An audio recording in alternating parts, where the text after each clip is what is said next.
are in the lobby right when you enter into the mosque.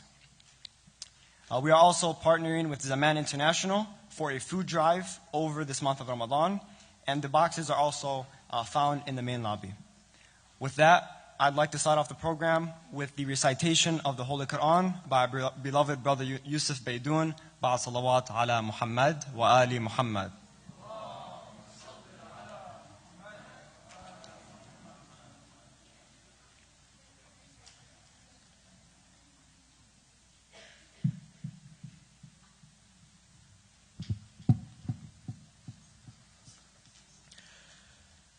قدموا الصلاة على سيدنا ونبينا وحبيب قلوبنا وشفيع نفوسنا أبا القاسم مصطفى محمد وعلى آل بيته الطيبين الطاهرين.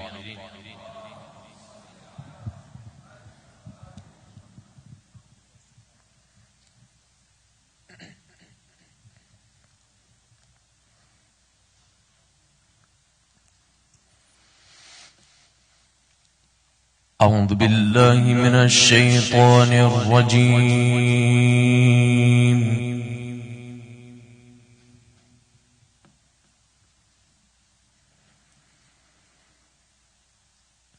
بسم الله الرحمن الرحيم.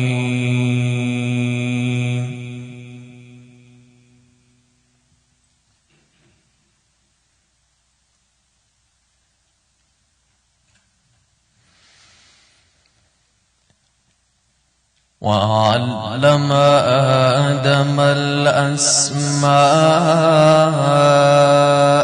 كلها ثم عرضهم على الملائكة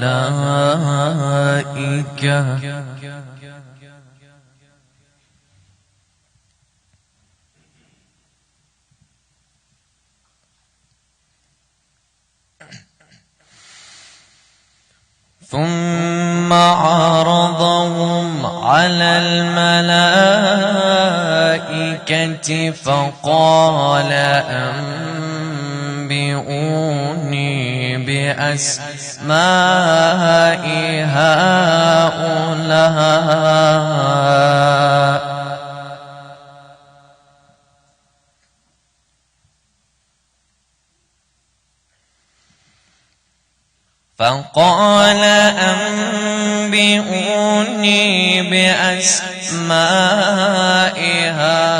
هؤلاء إن كنتم صادقين.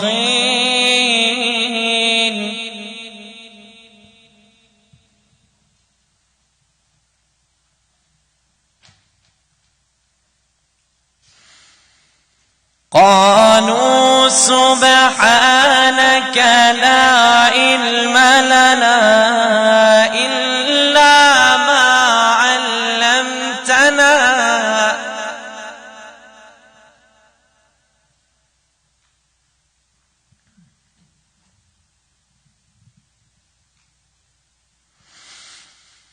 إنك أنت العليم الحكيم.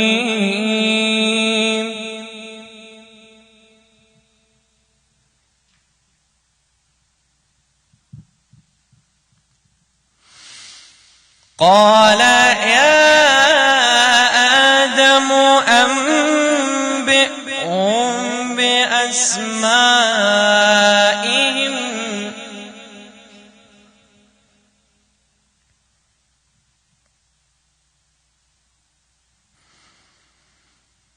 فلما أنبأهم بأسمائهم قال ألم أقل لكم إني أعلم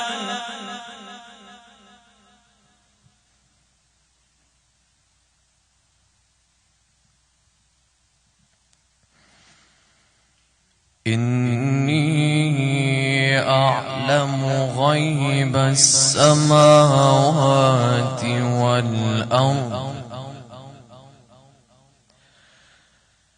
وأعلم ما تبدون وما كنتم تكتمون.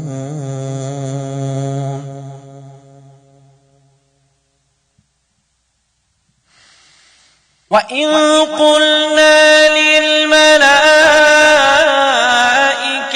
اسجدوا لآدم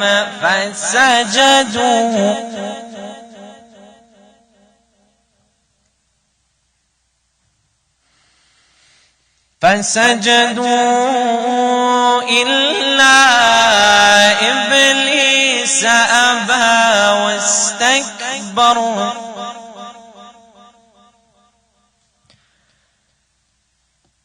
وكان من الكافرين.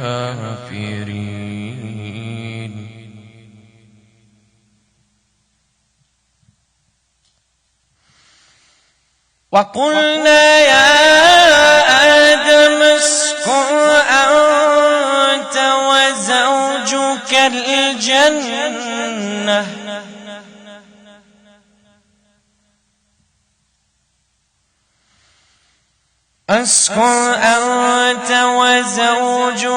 الجنة وكلا منها رغدا حيث شئتما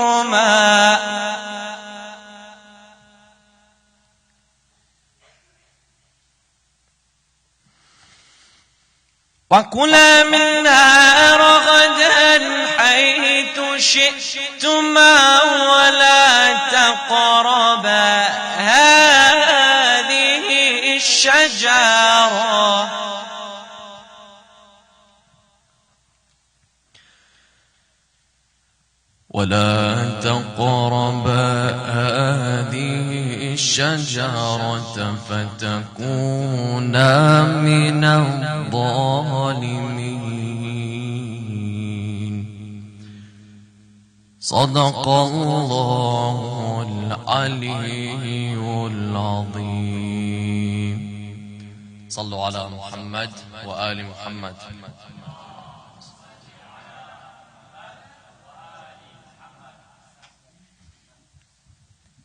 Thank you, Brother Yusuf, for that heart-soothing recitation. You know, we are truly blessed to have the many scholars that are present in Dearborn and Dearborn Heights. One of those respectable scholars is our dear Sheikh Aous Asfar. Inshallah, today he will be speaking on the topic titled The Dimensions of Self-Awareness. Please help me welcome Sheikh Aous with a loud salawat ala Muhammad wa ali Muhammad.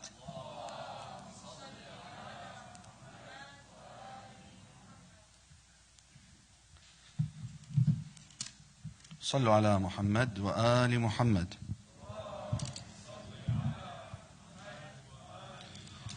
A second time for the love of Lady Fatima. A third time for the love of Imam al-Hassan wal-Hussein with the loudest of voices.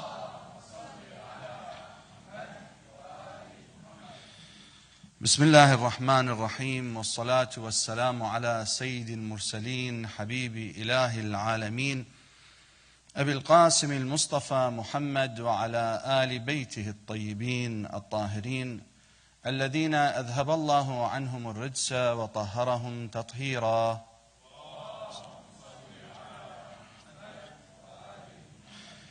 واللعنة الدائمة الأبدية على أعدائهم أجمعين من الآن إلى قيام يوم الدين. قال الله تعالى في كتابه الكريم وقوله الحق. Allah subhanahu wa ta'ala states in the Holy Quran, and what He says is the truth. In the chapter of Al-Ra'd, verse 11, He says, إِنَّ اللَّهَ لَا يُغَيِّرُ مَا بِقَوْمٍ حَتَّى يُغَيِّرُوا مَا بِأَنفُسِهِمْ. Allah subhanahu wa ta'ala states, He says, surely Allah does not change a people until they change what is within themselves. صدق الله العلي العظيم. آمنا بالله. السلام عليكم ورحمة الله وبركاته. Now, though we might have heard this verse many times, it is a verse truly, especially in this month, that is the theme of the month of Ramadan in actual fact. Right, Hajj Abu Yunus? Yeah. And therefore, it's important for us to pay special attention to the meanings within this verse. But in order to do so, in order to give this part, it's just a part of a verse, its due right, it's important for us to look at this topic of self-awareness with detail. with an analytical eye. And the reason why is because you see, many of our current scholarship, many of the current knowledge that we have is all based out of self-awareness. Whether it's the biological sciences, the physical sciences, the natural sciences, it all comes from looking within ourselves, looking outside of ourselves, trying to figure out the relationships that we have with things, whether it's from the ethical arguments to the scientific arguments. It all comes from introspection, first and foremost, right? And we learned yesterday that through introspection, we can actually reach truths and realities that many of us thought may be very far from our reach. And yet, within minutes, we were able to not only prove the existence of Allah Almighty, but we were able to prove not only our self-worth, that it comes from Him, and also our purpose, and that it also comes from Him. And that our greatest purpose is to show gratitude to Allah Almighty, and to please Him because He has the greatest right upon us. So, just like we normally do, what I'm going to do today is we're going to tackle this topic from 3 viewpoints. And the first is the logical argument. Again, so that we have a reference point. And then, what I want to do after that is look at what the academics, the specialists in the topic of self-awareness tell us. And finally, what does the Holy Quran tell us? What does Islam tell us about the topic of self-awareness? And in what depth does Islam go? And then we'll understand the true dimension of self-awareness. So let's get started. So in the first viewpoint, again, we have to start from the idea that I have to look deep within myself. Now, when we looked deep within ourselves yesterday, we came to the conclusion that all things in this universe are limited, right? And since everything in this universe is limited, we said, well, let's look at creators. We determined that a creator is not limited by his creations, right? And based on that, then, we say that the creator of all things limited, therefore, must be unlimited. Ahsantum. And therefore, if he's unlimited, then that means that he's all perfect. Now that we were able to prove that very simply and very easily, from here, we have a springboard to prove that our self-worth comes from the Almighty, the All-Perfect, who chose for me to exist. A springboard to say that my purpose comes from Him and from no other. A springboard from which I am able to say, quite simply, that my purpose in life, first and foremost, by priority, that it is truly the greatest right upon me, and that is the right of my Creator. And what is that right? But to thank Him, to show Him gratitude, to please Him, to be obedient to Him. Through what? Through worship. And how can I figure out that worship? 2 ways. One, on a rudimentary, fundamental level, in that I have to look at His characteristics and be like Him. He's patient with me, therefore I'm patient with myself and with others, and hence tolerance, right?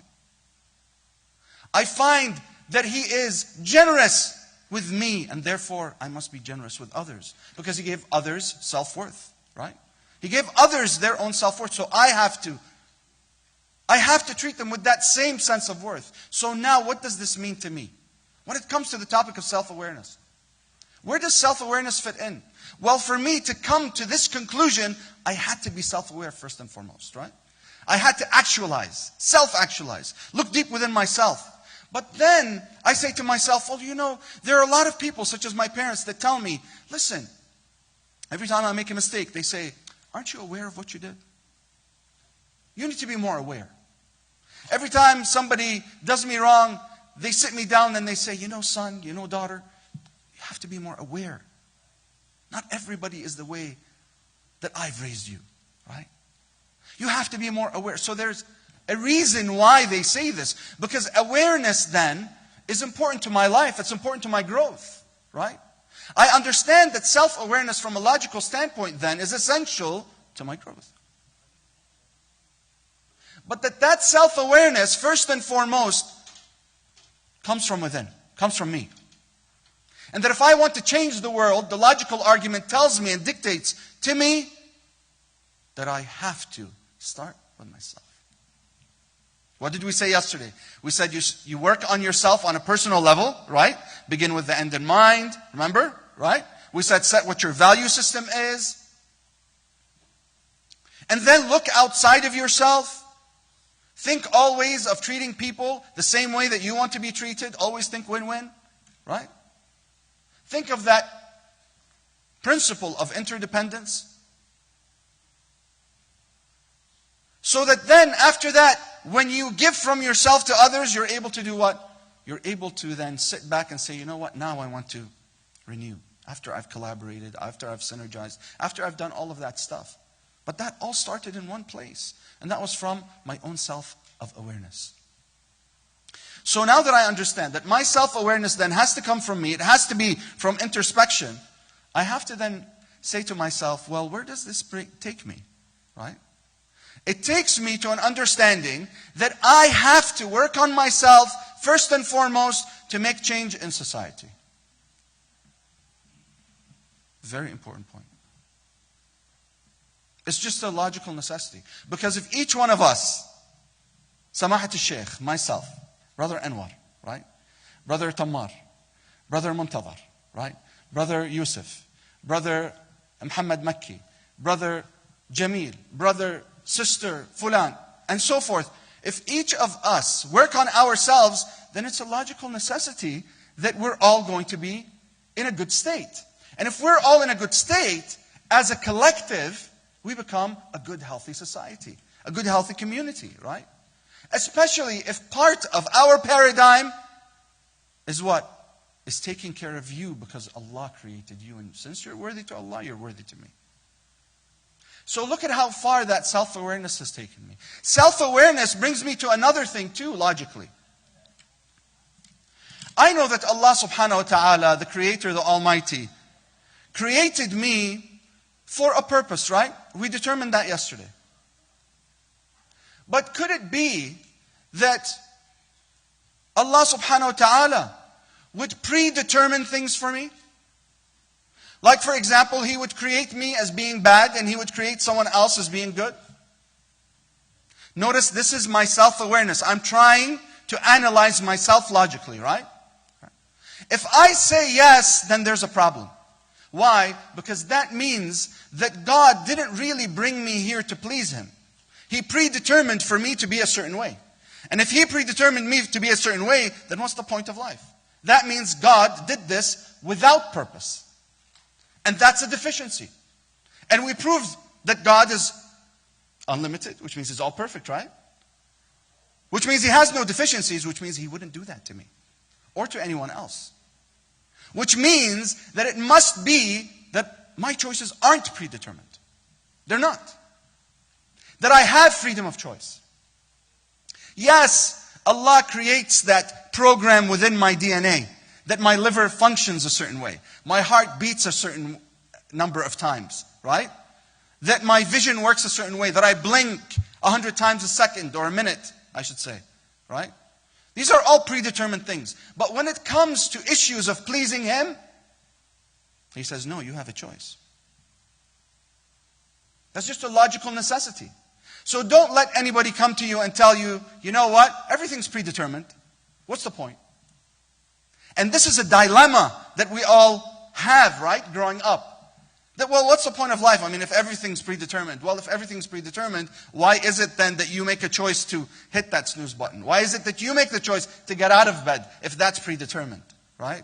Why is it that Allah created me for a purpose if that's predetermined? Well, then He predetermined my purpose, right?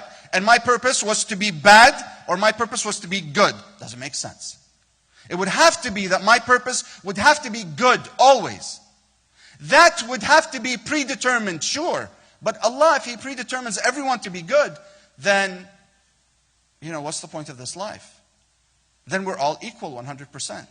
We're all equal in creation, but we have to prove ourselves to Allah. Allah says, listen, I give you worth, I give you a beautiful treasure of a gift, and now, what are you going to give me in return? It's the principle of reciprocation, right? If I give you something, right? What do I expect in return? A thank you? That would be nice, right? Right? Wouldn't it be nice, Brother Anwar? Right? I mean, it's only polite. So how can I be polite with Allah? I have to say thank you. So if he's going to say, oh, you know what, Aus, I'm going to bring you to this world, and you're going to be good, and you're going to go through life just being good, that's how I want you. Say, okay, thank you, I'm worthy, but what's the point of this life then? Why don't you just put me in heaven in the first place? Make sense? And therefore, this life would have to be a life of testing, of proving my allegiance and my love to my Lord who created me for a purpose. And that purpose was what? Was to give me the choice of choosing Him. The choice of choosing Him. That alone is a great reason to be in this world. That alone. Think about it. If He brought me here to know Him, to appreciate Him, and to show Him how much I feel He's worth to me, that He gave me that opportunity, just like a child when he comes to please his father, right? I'm going to reward him in as much as he is kind to me. Yes, I'll be kind and merciful to all of my children. But if one of my children is extra nice to me, guess what? I'm going to be extra nice to him too. It's just the principle of reciprocity. Reciprocity.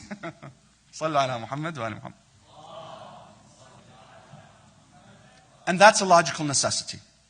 It's a logical necessity for that to happen. Therefore, just from self-awareness, I come to a realization then that nothing's predetermined other than my bodily functions. Right? Okay? That my choice is a right, is an appreciation that Allah gave me. He said, look, I want you to know choice. To know the value of choice. So He gives it to me. In comparison to other creations. Other creations don't have that choice that I have. And my most important choice is showing my gratitude to Allah. So, that's what I decide to do. Why? Because it's a logical necessity for me to do that. And I come to that conclusion through self-awareness. The next thing that we want to do is we want to look at the next point. And that point is academics, specialists, when it comes to the issue of self-awareness, what do they say? Now, there's this theory that was developed by Freud. Everybody's heard that name before? It's called determinism. Basically, determinism means that you're predisposed, meaning that you're predetermined to be a certain way. And there's 3 forms of determinism. 1 is genetic. 2 is psychic. 3 is environmental. Let me explain to you what the 3 are. The genetic determinism is basically that you're genetically predisposed to be a certain way. So for example, my genetics determines that I'm going to be a bad person or a good person. Okay? That's the concept behind it. Psychic determinism is when patterns of behavior from my parents and my child rearing affect how I'm going to be growing up. This is a theory that says that everything that I do, every reaction that I have, is based on something that has been pre-programmed in me since childhood. And so I become predisposed to act a certain way. Environmental determinism is that the environment around me is the reason why I do what I do. For example, well, the reason why I did what I did is because she told me. I didn't do anything. It wasn't me. It was him. He told me, Brother Yusuf, it's all your fault. Right? And you know, this is really a blame game sort of theory, right? So, I either blame my genetics. We hear this all the time. This is how he is. That's how he is. Right? يعني صدقت تغير أبوك من كل عقلك هو هذا طبعه هو هالشكل الله خلقه هالشكل. Right? You want to change your dad? Are you serious? That's how he is. I'm not ragging on dads. Dads are beautiful and they're wonderful. I love my dad. Right? But I'm saying that's something that we hear in our culture, right? All the time. What are you going to change? What, you want to change me? Right? What, am I not good enough for you? Is there something wrong with me? Every time you try to suggest something to someone nicely, they say, well, there's something wrong with me. Right? This is what we mean by genetic determinism. Okay? So that's the genetic determinism. As for psychic, right? When I make a choice, I say, what do you want from me? I mean, that's the best I can do. That's how I was raised. That's how I was raised. Right? Like, even if you make a bad decision, your blame game is what? That's how I was raised. So you're raised to be bad, to do bad things? Hey, I don't know. That's how we are. Right? See these Iraqi people? That's how they are. See these Lebanese people? Hey, that's how they are. See these Pakistani people? Well, that's how they are. Right? It's not like that. The reality is it's not like that. It's like those who come and say, all Egyptians are this way. All Syrians are this way. All, Lebanese are this way. All Iraqis are that way. That's unfortunate. But that's that form of determinism. Now, environmental, environmental is a funny one because it's one that we do all the time. We grow up what, of course, most Arabs, we grow up, having a sense of, let's say, we have a sense of victimization, let's say, right? From whom? Usually from our parents. Why did you become a doctor? I don't know. My parents wanted me to be a doctor. Right? My dad said, you're either a doctor or an engineer, otherwise you're a failure. Right? So why did you become a doctor? You point a finger at your dad. Right? Or, for example, I'll give you a simple example. When I went to university, right? And I went to university in Canada, up in Montreal. And my parents lived down near Toronto. And it was about maybe a 10-hour train ride or 10 hours by car up to Montreal from where I was. And I remember people would ask me in our community, they would say to me, why did you go that far to McGill? I'd be like, I don't know, my sister convinced me, it's her fault. Right? Because my sister's like, what, are you crazy? You got accepted into the best school in the country, you're not going to go? If I was a guy, I'd go. I'm like, oh, okay. Okay, I guess I'll go. Right? And so I went. But every day after that, until I think I was like 26 or 27, right? I would say, I wish I didn't go. It was all her fault. It was all her fault. As though she was the one that made the choice for me. And notice how every time someone tries to convince you of something, and you get convinced and you make the choice, and then you say, well, they say to you, well, why did you do it? You say, well, you convinced me. It's like, hey, what do I have to do with anything? What do I have to do with anything? Right? It was your choice. When you make that choice to become a doctor or a lawyer or an engineer, and you complain to your parents, what do they say to you? Or a pharmacist. Let's not forget pharmacists, sorry. Right? What do your parents say to you once you blame them? You didn't give me a choice. Say, well, at the end of the road, you made the choice. You could have said no. Even though there was that, psychological pressure. Right? Of course, nobody here has this problem. Sallu ala Muhammad wa ala Muhammad.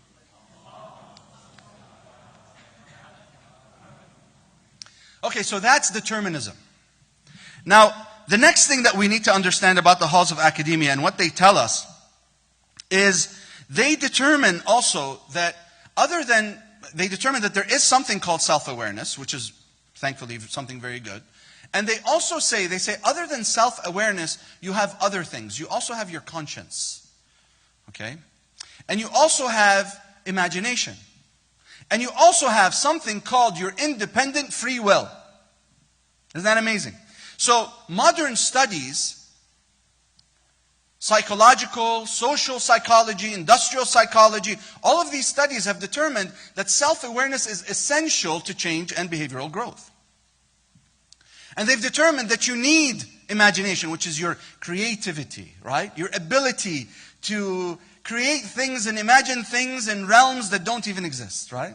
And that's why we have all of these animations and all the CGI stuff, right?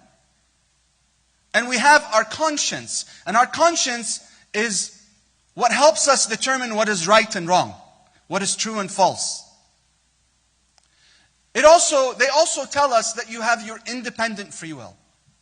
And it's this independent free will that is acted upon by your self-awareness, by your conscience, and by your imagination. Isn't that interesting? Right? So even modern science doesn't tell you that everything is predetermined. Even though that's what they want you to believe, right?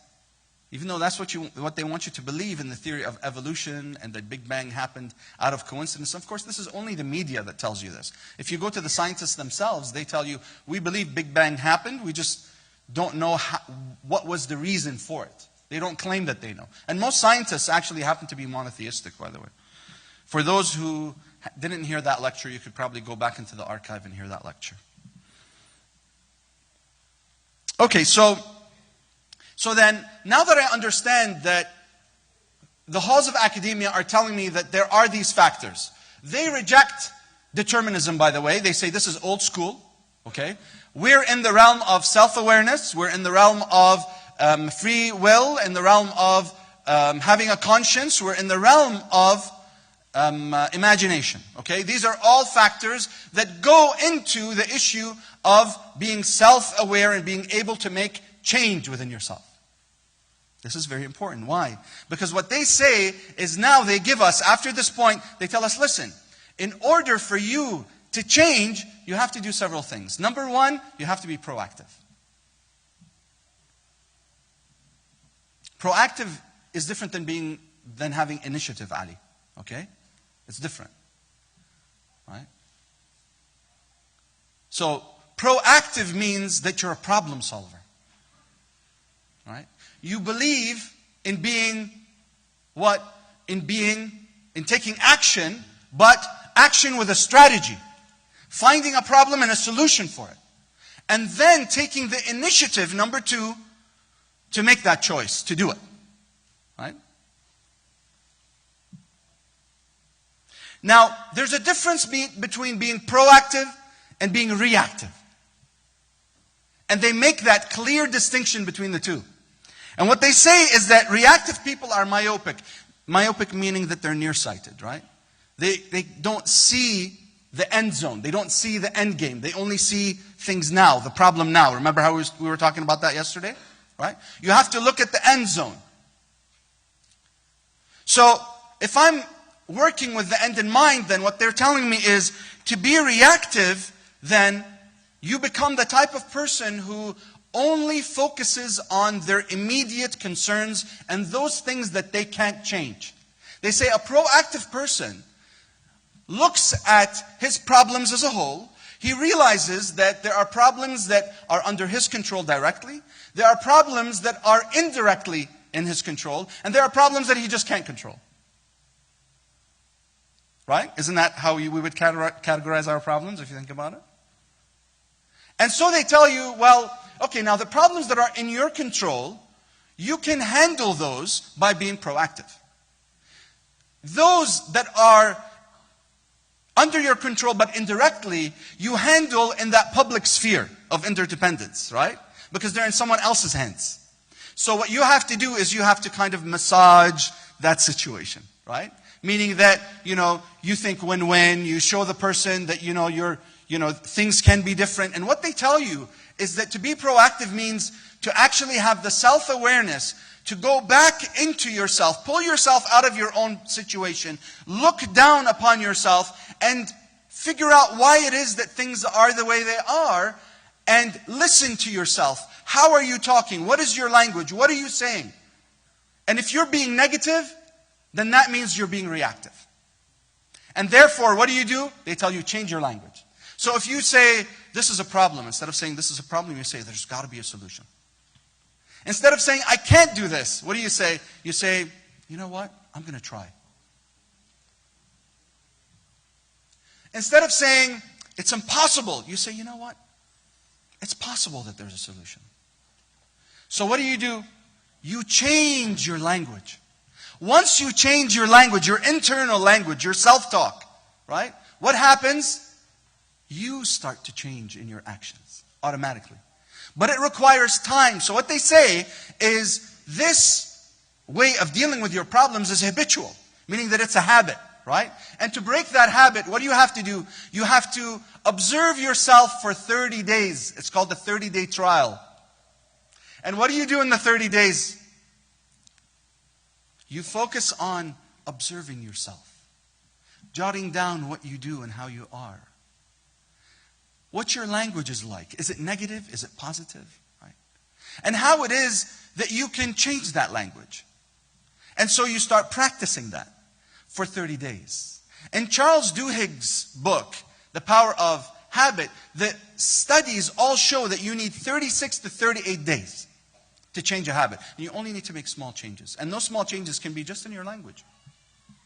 And so if you do that, they say, you can change from a reactive person who's a pessimist to a positive person, to a problem solver, someone who's proactive, someone who becomes a manifestation of what?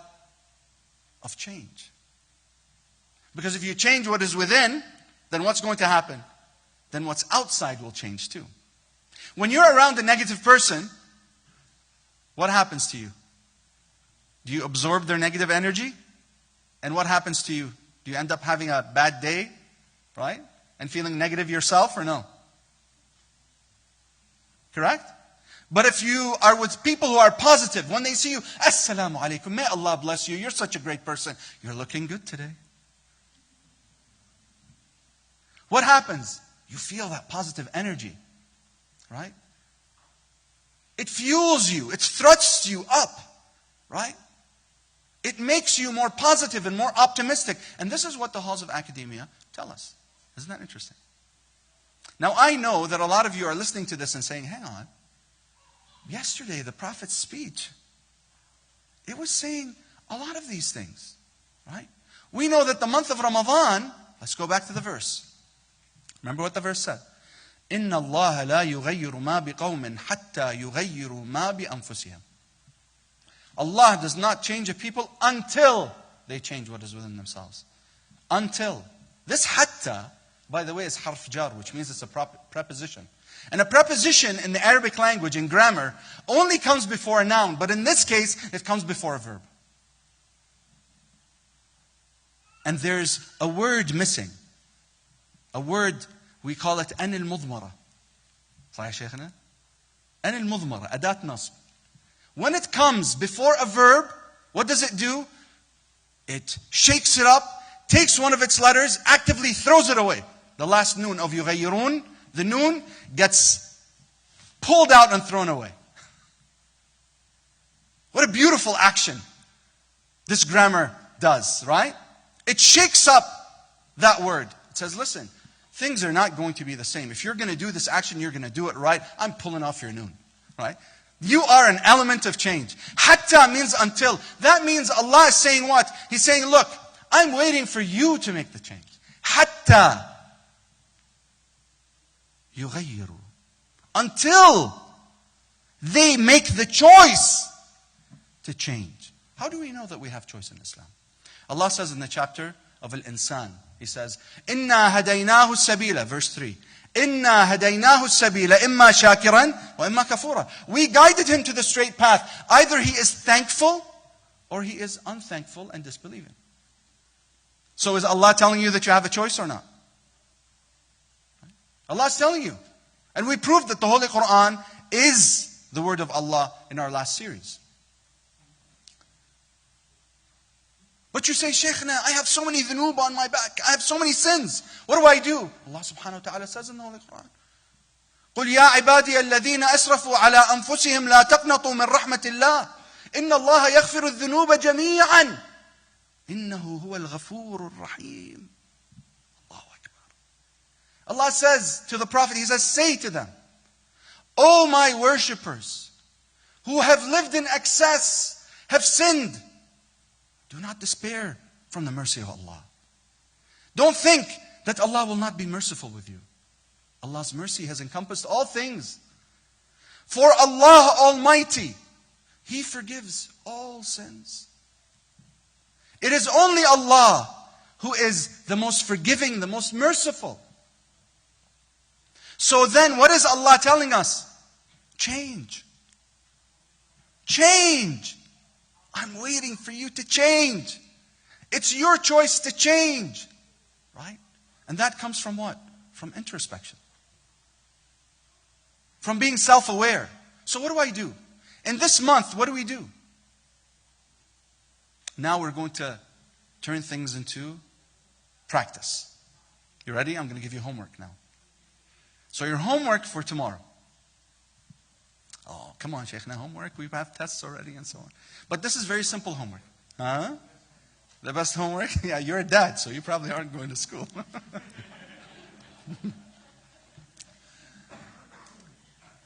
So your homework is very simple. You know how at the beginning of every year, we have our New Year's resolutions, right?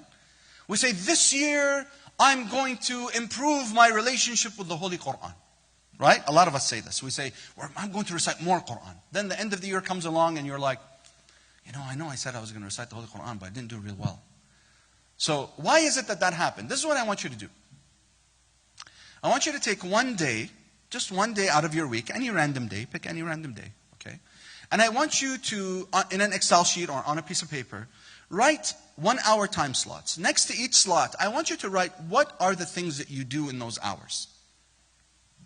At the end of those hours, the end of the day, I want you to write down. So if it's, for example, reciting the Holy Quran, at the bottom, I want you to write the number of hours you spent reciting the Holy Quran or the number of minutes that you spent. Okay? Once you're done doing that, do the next day, and the next day, and the next day. And I want you to tally up those 7 days, those numbers at the bottom of the amount of time you spent reciting the Holy Quran. And I think you'll be surprised. Of course, most of you will be better than me. I remember the time when I had that resolution, and I would actually go down, right? And I would write the numbers down. It's like, wow, 2 minutes here, only in salah here. No wonder why I'm so weak in the Holy Quran. So I realized at that point that what I need to do is I need to up my game. I need to increase those hours. But I said, you know what? I know Imam Ali says, he says, كثير عفوا قليل مدوم عليه أرجى من كثير مملول. He says that if you do a lot, if you do very little but you do it consistently, that's what we want from you. We don't want from you that you do a lot and then you end up getting bored, right? And it becomes hard for you to do. Why? Because you'll fall off the bandwagon, right? Exactly like when you binge on Netflix, right? Of course, nobody here binges on Netflix. Season 1, 2, 3, 4, 5, 6. All in one night, right? Next thing you know, oh, it's time for Fajr prayer. Astaghfirullah, la ilaha illallah. Right? Of course, nobody does that here. So, tally up the numbers. Now, what I want you to do is, if you make your goal reciting the Holy Quran, for example, let's make the goal that you recite, let's say, 5 minutes after each salah. Okay? And let's say only 3 of the salahs, not all of them. Okay? So, after morning prayer, you recite a little, or before it. After Dhuhr and Asr, and after Maghrib and Isha, 5. 15 minutes, right? Do you think that's doable? Do you think that's doable? 5. 15 minutes, yes? No? You got to nod your head to say yes. Right? So if that's the case, then you'll say, okay, I've got 15 minutes now. That's my goal. So you set your goal. The next day you do the same thing, 15 minutes that day. Let's take just 5 days, not 7 days. Okay? Let's just take 5 days to make it easier. It's reverse psychology, by the way, because you'll be like, Sheikh, now why? I want to do 7 days. Okay? But I'm going to say, let's just stick to 5 days. Okay? So let's say 5 days. Now, 5 times 15 is how much? 75. Ahsant. 75 minutes, right? 75 minutes a week, right? So I went from reciting maybe 2 minutes, 3 minutes, to reciting how much? 5 minutes? 75 minutes a week. 75 multiplied by 4, because there's 4 weeks in the month, right? Usually, right? Is how much? Is 300, right? So 300 minutes, right? 300 minutes a month. I'm talking about the regular time of the year. I'm not talking about the month of Ramadan. The month of Ramadan, of course, reciting 1 verse is equivalent to completing the Holy Quran. So, right, that's an exceptional month, right? But let's say normally. So let's take then that 300 minutes a month, multiply it by 12 months. That's equal to how much? 3,600. Ahsan. 3,600 minutes is equivalent to how many hours? 60 hours, very good, right? That 60 hours, let's say, to recite one juz' of the Holy Quran, if I were to listen to it, not necessarily recite it, just listen to it, will take anywhere from 40 minutes to an hour, depending on the reciter you're listening to, right? Right, Brother Yunus? Right? So, let's say an hour. So that means that the Quran has how many ajza? 30, right? So you will have recited the Holy Quran in that year how many times? Twice. I know people that go through their entire lives and haven't finished the recitation of the Holy Quran. Right? But you will have, with this simple plan, actually finished reciting the Holy Quran in its entirety twice in 1 year. Now, of course, if you're like some of my students, may Allah bless them, right? You're going to be more ambitious and more proactive and have more initiative, right? And your goal will be to improve your recitation, right? So that you do what? Maybe you can finish the Holy Quran instead of 6 months, finish it in 4 months. Or in 3 months. So you finish it 4 times out of the year. Right? Is that doable, Brother Yusuf? Of course it's doable. Insha'Allah, ahsant. With the help of Allah. وَلَا قُوَّةَ إِلَّا بِاللَّهِ. So what I wanted to do today is I wanted to share with you the dimensions of self-awareness. And how it is that through self-awareness we can determine that predetermination is not a thing. Right? Other than the thing that Allah pre-programmed, of course. That through self-awareness I determined that I have choice. And that modern halls of academia, after years of studies, have come to the conclusions that Islam has taught us 1400 years ago. Yes, 1400 years ago. All of the findings that they are finding today in modern science, when it comes to the issue of self-awareness, choice and goal setting, we had 1400 years ago. In the Holy Quran, in the words of our Prophet, in the words of the infallibles, which shows us the value of what we have. Right? Now I just have to give them the time. I have to give the Quran the time. And this is the best month to do it. So I know that there are Quran recitation halaqat here in the Jama, right?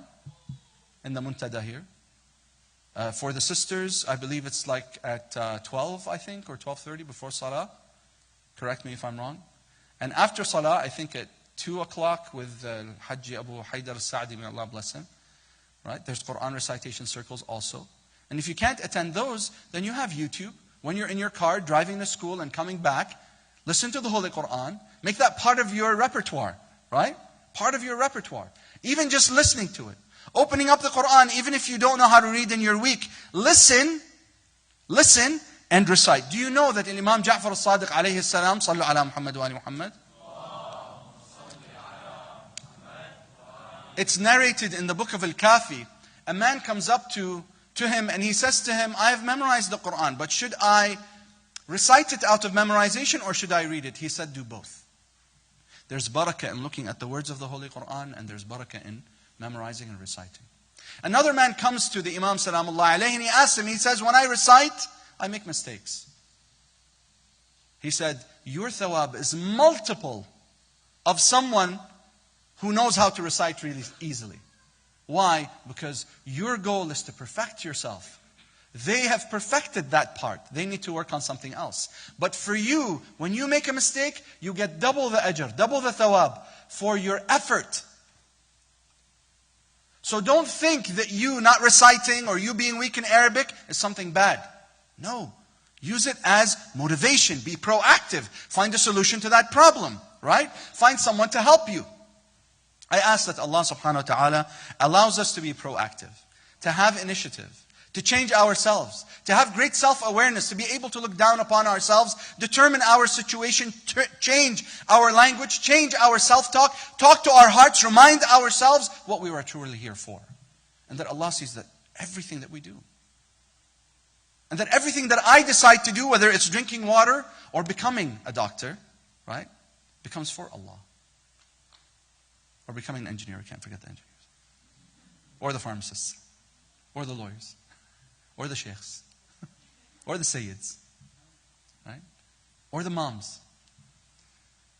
وآخر دعوانا الحمد لله رب العالمين والصلاة والسلام على سيد المرسلين حبيب إله العالمين أبي القاسم المصطفى محمد وآل بيت الطيبين الطاهرين والفاتح على أرواح المرحومين ولتعجيل فرج ولي الله على الأراضين مسبوقة مشفوعة بالصلاة على محمد وآل محمد. اللهم صل على محمد وآل محمد. بسم الله.